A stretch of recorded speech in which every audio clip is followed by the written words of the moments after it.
எப்போ இருந்து வந்து லாயல்ட்டி வந்து ஒரு க்ளோரிஃபை பண்ண வேண்டிய ஒரு விஷயமா ஆச்சுன்றது தான் எனக்கு ஒண்ணுமே புரியல.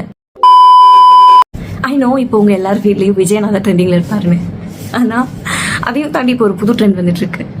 அந்த ஆக்டர் சீட் பண்ணிட்டாரு, இந்த ஆக்டர் சீட் பண்ணிட்டாரு, ஆனா இந்த ஆக்டர் பாருங்க அவங்க ஒய்ஃப் கூட ரொம்ப வருஷமா லாயலா இருக்காரு, இந்த ஆக்டர் பாருங்க ஒரே ஒய்ஃப் கூட ரொம்ப வருஷமா இருக்காரு அப்படின்னு லாயல்ட்டியை க்ளோரிஃபை பண்ண ஆரம்பிச்சிட்டாங்க.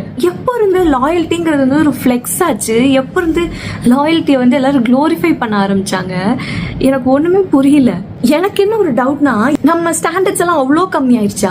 ஏன்னா நான் எப்பயுமே லாயல்ட்டிங்கிறது வந்து ஒரு பேசிக் ரெக்குவயர்மெண்ட் தான் நான் நினைச்சிட்டு இருந்தேன். ஒரு ரிலேஷன்ஷிப்ல இருக்கோம்னா அது வந்து ஒரு ஆட்டோமேட்டிக்கா வர வேண்டிய ஒரு ஃபீச்சர், ஒரு சாக்ரிஃபைஸோ இல்லை வந்து ஒரு ஒரு பெரிய சாதனையோ கிடையாதுன்னு தான் நான் நினைச்சிட்டு இருந்தேன்.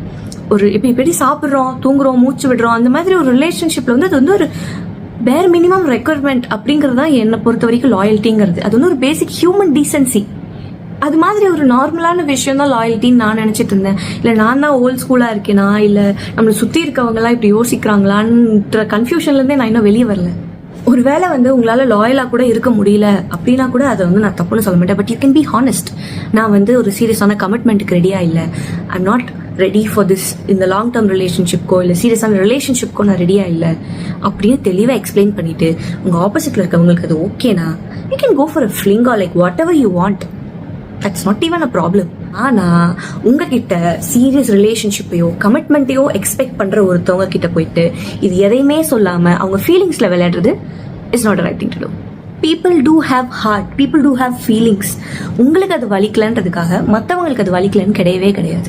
அண்ட் லாயல்ட்டிங்கிறது ஃப்ளெக்ஸ் பண்ண வேண்டிய விஷயமே கிடையாது. It is not a medal, it's a பேர் மினிமம் ரெக்குவயர்மெண்ட்.